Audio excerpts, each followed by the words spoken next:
Hello दोस्तों, आपका स्वागत है स्टडी मैथ 5G में। दोस्तों आज हम इस क्लास में बहुत ही इंपॉर्टेंट क्वेश्चन को लिए हैं जो कि 2024 में डायरेक्ट लड़ने वाला सवाल है। ठीक है, इस वीडियो को शुरू से लेकर अंत तक अवश्य देखिए। ठीक है, आपको पसंद आता है तो दोस्तों के पास ज़्यादा से ज़्यादा शेयर कीजिए। ठीक है, चलिए वीडियो को शुरू करते हैं। पहला नंबर सवाल है बाबू, मानव मूत्र में यूरिया की प्रतिशत मात्रा कितनी होती है। मानव का जो मूत्र होता है उसमें यूरिया की मात्रा कितनी होती है, तो 2% होते हैं। कितने परसेंट होते हैं, तो 2% होते हैं। ठीक है, मस्तिष्क में विभिन्न सूचनाएं किस रूप में संचालित होती है, तो क्या होता है, उद्दीपन के द्वारा। किसके द्वारा, तो उद्दीपन के द्वारा संचालित होती है। ठीक है, इनमें से किसकी उपस्थिति के कारण रक्त लाल दिखाई देता है। देखिए, रक्त जो लाल दिखाने का कारण है, हीमोग्लोबिन के कारण लाल दिखाई देता है। ठीक है, वसा का पाचन करता है, तब वसा का जो पाचन करता है ट्रिप्सिन कौन करता है, ट्रिप्सिन करता है। ठीक है, चलिए अब देखते हैं अगला सवाल।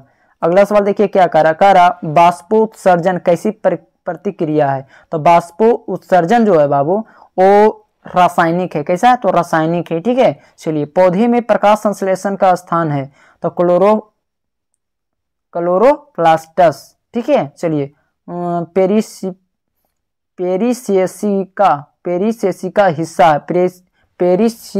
पेरिसेसिका का हिस्सा है आहार नाल है। क्या, आहार नाल है। ठीक है, किण्वन क्रिया पाई जाती है। किण्वन क्रिया ईस्ट में पाया जाता है। क्या, ईस्ट में पाई जाती है। ठीक है, चलिए अगला सवाल देखते हैं।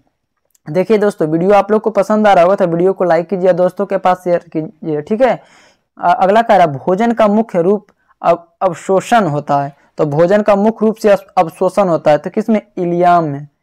किसमें, इलियम में। ठीक है, प्रकाश संश्लेषण की क्रिया में उत्पन्न होता है, तो प्रकाश संश्लेषण की क्रिया में उत्पन्न होता है कार्बोजन। ठीक है, ट्रेकिया किस जीव का श्वसन अंग है, तो कॉकरोच का। किसका, तो कॉकरोच का। ठीक है, सांस लेने और छोड़ने को कहते हैं, तो क्या कहते हैं, श्वास कहते हैं। ठीक है, चलिए अगला देखिए। अगला सवाल क्या कह रहा है, पित्त रस कहाँ से स्रावित होती है। तो पित्त रस जो होते हैं अकृत से होते हैं। कहाँ से, अकृत से होते हैं। गार्ड कोशिका की कौन सी भित्तियां मोटी होती है। गार्ड कोशिका की कौन सी भित्ति मोटी होती है, तो भीतरी की क्या होता है, मोटा होता है। भीतरी के हिस्सा क्या होता है, मोटी होती है। ठीक है, एक स्वच्छ मनुष्य परकुंचलन एवं अनुशीतलन दाब होता है। तो एक जो स्वस्थ मनुष्य होते हैं उनका होता है 120/80। 120 बटे कितने होते हैं, 80 होते हैं। ठीक है, चलिए अब देखेंगे अगला सवाल। अगला सवाल देखिए क्या कह रहा है, तंत्रिका तंतु की उत्पत्ति किस प्राथमिक ऊतक द्वारा होता है। तंत्रिका तंतु की उत्पत्ति किस प्राथमिक ऊतक के द्वारा होती है, तो इंडोड्रम के द्वारा। ठीक है, मनुष्य में वृक्क एक तंत्र का भाग है जो संबंधित है, क्या, उत्सर्जन से। किससे संबंधित है, तो उत्सर्जन से। ठीक है, पादप में जाइलम उत्तरदायी है। पादप में जो जाइलम है जल का वहन होते हैं। ठीक है, चलिए अगला सवाल देखिए। स्वयंपोषी पोषण के लिए आवश्यक है। स्वयंपोषी पोषण के लिए आवश्यक है। देखिए, स्वयंपोषी जो करते हैं बाबू, अपने से खुद खाना बनाते हैं, उसके लिए चाहिए कार्बन डाइऑक्साइड तथा जल, क्लोरोफिल और सूरज का प्रकाश। उपयुक्त सभी होने चाहिए। ठीक है, चलिए पैरुवेट के विखंडन से यह कार्बन डाइऑक्साइड जल तथा ऊर्जा देता है और वह क्रिया होती है। वह क्रिया को क्या कहते हैं, माइटोकॉन्ड्रिया में। किसमें होता है, तो माइटोकॉन्ड्रिया में होता है। स्वयंपोषी पोषण होता है। स्वयंपोषी पोषण हरे पौधे में होते हैं। किसमें होते हैं, तो हरे पौधे में होते हैं। ठीक है, चलिए अगला सवाल देखते हैं। इनमें से कौन सी प्रकाश संश्लेषण अंग है, तब पत्ती है। प्रकाश संश्लेषण अंग कौन सा है, तब पत्ती है।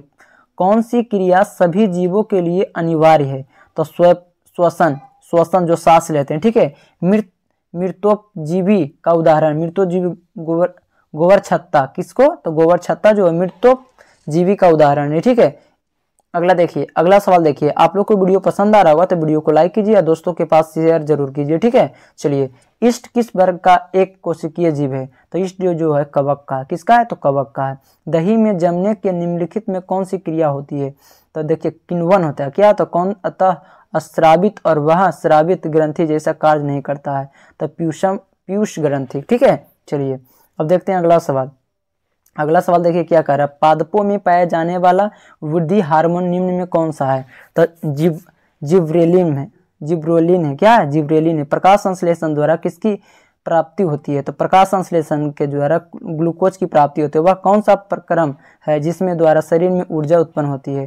तो ये कौन सा है? तो श्वसन है। क्या है? श्वसन है। ठीक है, चलिए अब देखते हैं अगला सवाल। देखिए क्या कह रहा है, मानव आहार नाल का सबसे बड़ा लंबा भाग है, तो छोटी आंत है। क्या? छोटी आंत है। निम्नलिखित में किसके कोशिका ऊर्जा मुद्रा के रूप में जाना जाता है? तो देखिए ATP के रूप में जाना जाता है। ठीक है, पत्तियों में गैसों का आदान प्रदान कहाँ होता है? तो रंध्र में होता है। कहाँ होता है? तो रंध्र में होता है। ठीक है, देखिए दोस्तों, आप लोग को वीडियो पसंद आया होगा तो वीडियो को लाइक कीजिए। क्या कीजिए? लाइक कीजिए और दोस्तों के पास शेयर कीजिए। आप लोग इस चैनल पे नए हैं तो चैनल को सब्सक्राइब करके बेल आइकन को ऑन कर लीजिए ताकि अगला वीडियो हम डालें तो आपके पास नोटिफिकेशन जाता रहे। Thank you for watching.